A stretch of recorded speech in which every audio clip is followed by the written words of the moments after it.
Hello everyone and welcome back to English Valley Cafe. I'm Anne. Today in this video, I'm going to talk a little bit about intonation in English. Now, a lot of people ask, how do I speak English naturally?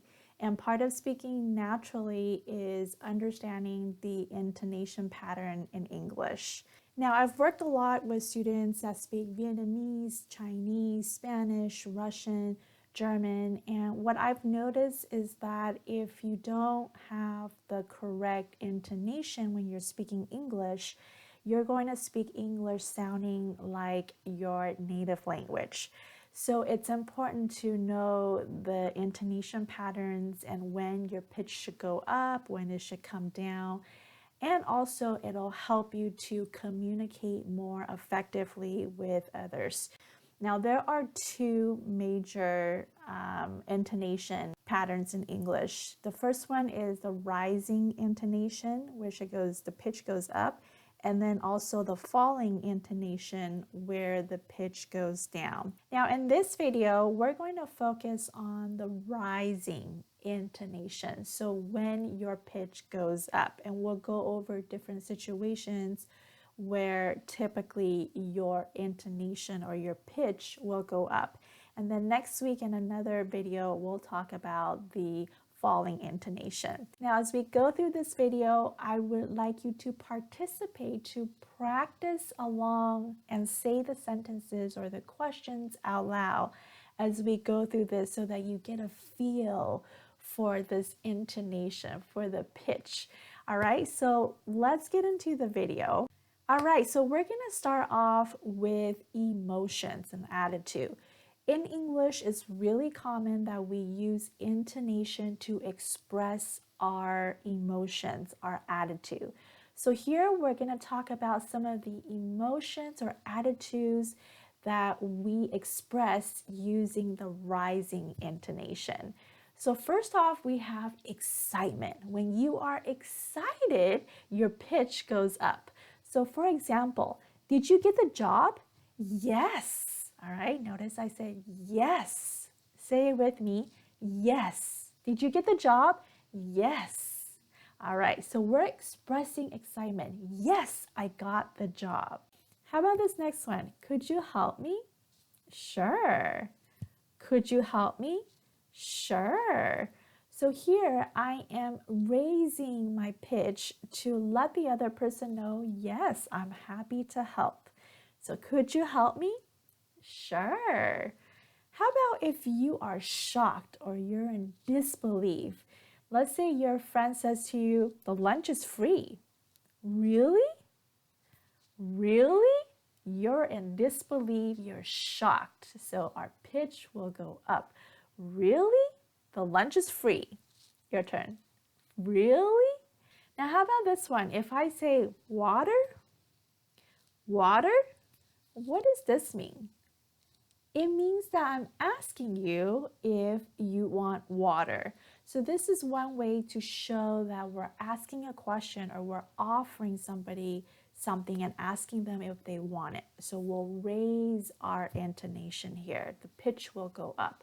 Water? All right, so this leads to our next situation, and that is asking yes/no questions. So anytime you ask a yes/no question, your intonation is going to go up. And these are questions that starts with a verb like is, are, can, have, do. So let's practice some of these questions here. Are you going? Are you going? Are you going? Can I borrow this? Can I borrow this? Can I borrow this? Can I borrow this? Have you cleaned it? Have you cleaned it? Have you cleaned it? Did you turn it off? Did you turn it off? Did you turn it off? Did you turn it off? Is it done? Is it done? Is it done? Now, this next situation is really common in everyday English speaking where our intonation will go up. And that is when we are asking the question in a form of a statement.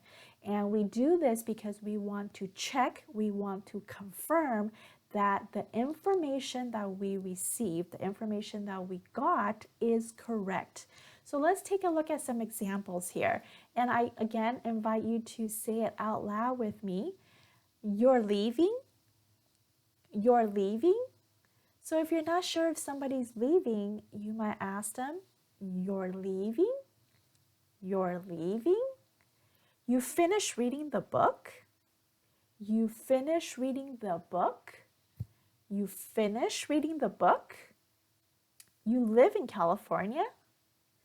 You live in California? Okay, so notice here that all the intonation will go up towards the end of the sentence here, which means that I am asking the other person just to check and confirm that the information that I got is correct. Now, the last situation we're going to talk about today is tag questions. So when you are using tag questions, your intonation will go up at the end. So let's take a look at an example here. You don't know, do you? So here I'm assuming that this person doesn't know, but I'm making sure, I'm double checking. So I'm asking the question at the end, the tag question, do you? You don't know, do you? That's not the one, is it? That's not the one, is it? So here I'm not sure if that is the one, and I'm asking to make sure to double check. So again, my intonation will go up at the end. That's not the one, is it? That's not the one, is it? So these are some common situations that will use a rising intonation. The best way to do this is to practice saying sentences out loud.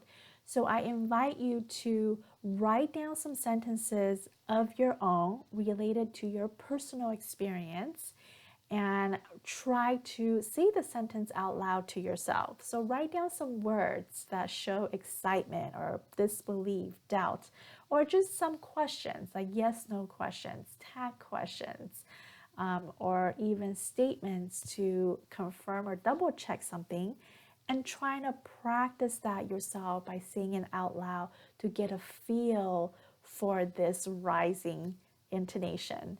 That's it for this video. I hope you find it useful. Please share the video with a friend who is practicing their intonation, their pronunciation, and want to speak English naturally. Check out these videos over here for more pronunciation tips, and I will see you back here next week for a new lesson. Take care. Bye.